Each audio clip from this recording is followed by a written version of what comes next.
Hey, my dear students, welcome back. In this video, we are going to learn how to synthesize amines. Without any further ado, let's dive into it.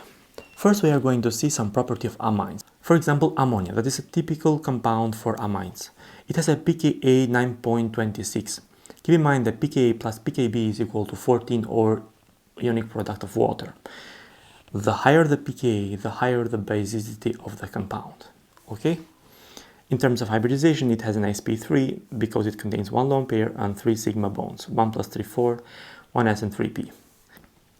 In general, amines having less than 5 carbon atoms readily dissolve in water due to the hydrogen bonding due to the presence of the nitrogen. In terms of basicity of the amines, alkylamines are way more basic than arylamines, because arylamines has the possibility to do resonance structure with the benzene ring, right? You can see here 10 to 4 is like 6 units more basic the alkylamines. In terms of effect of the substituent, if you're comparing two arylamines, the ones that contain groups that activate the ring, or in other words, donate electrons, they increase the basicity of the compound. The groups that are electron withdrawing groups or deactivators, they decrease the basicity because they withdraw electrons and make it less basic. Right? Let's move now to synthesis of amines. The first scenario is reduction of the nitriles and amines. In the first case, you can react an alkyl halide with sodium cyanate to yield a cyano compound that after that you treat that with lithium aluminum hydride nether and as a second step hydrolysis to yield a primary amine. You have to be careful here because you add also 1 carbon more to the compound, the carbon that came from the nitro group, from the cyano group. From amides with lithium aluminum hydride nether and as a second step hydrolysis with water, you are going to form again primary amines, right? The second way to prepare amines is by reduction of a nitro group of an aromatic compounds. You can reduce this nitro group with several types of compounds that I have seen through different organic chemistry books. I recommend tin chloride because you can reduce this easily with hydrogen, in this case with platinum catalyst. But the point is that when you use that catalyst, if your compound have a double bond somehow connected, it's going to reduce also that. So in order to not affect other parts of molecules, tin chloride, acid aqueous solution, and a second stage sodium basic hydrolysis, you're going to yield an amine. Right? Let's move further from alkyl halides via SN2. I wrote it directly here because it's not as useful as the reactions, because you cannot stop the reaction, it moves further. For example, you start from an amine, you go to a primary amine, the reaction does not stop because this primary amine is active and react again through SN2 mechanism and forms a secondary amine, reacts again to form a tertiary amine, and even reacts again to form a quaternary ammonium salt. The quaternary ammonium salt and tertiary amine, usually you can get higher yields compared to those two. Fourth method, from azide ion, still an SN2 mechanism involved, sodium azide, N3- followed by reduction with lithium aluminum hydride. What you can do with sodium azide in ethanol, you can form an azide that is a stable compound, but you have to be careful because it's also sensitive to explosions, right?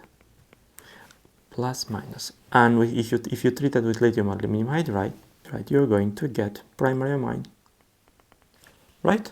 Fifth method to prepare amines is from Gabriel Amine synthesis, the name of the scientist who discovered it, with Phthalimide alkylation.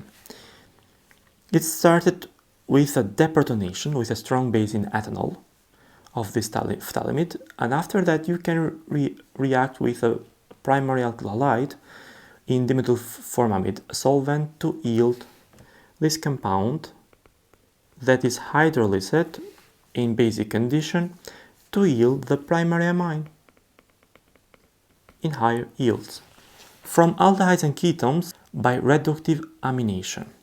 In this case it's aldehyde, but it can be also a ketone, and if you treat that with ammonia in the presence of sodium borohydrate, you are going to have the formation of the primary amine. In case you treat that with a primary amine, you're going to form a secondary amine.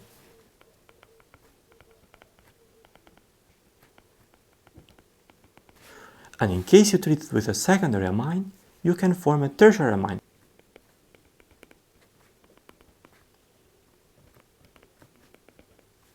Right? From Hofmann rearrangement. With Hofmann rearrangement, you remove the carbonyl group here from primary amide to yield the primary amine. You treat that with sodium hydroxide in presence of boron. From Curtius rearrangement. From Curtius rearrangement, again you're going to eliminate this carbonyl group here and to form primary amine.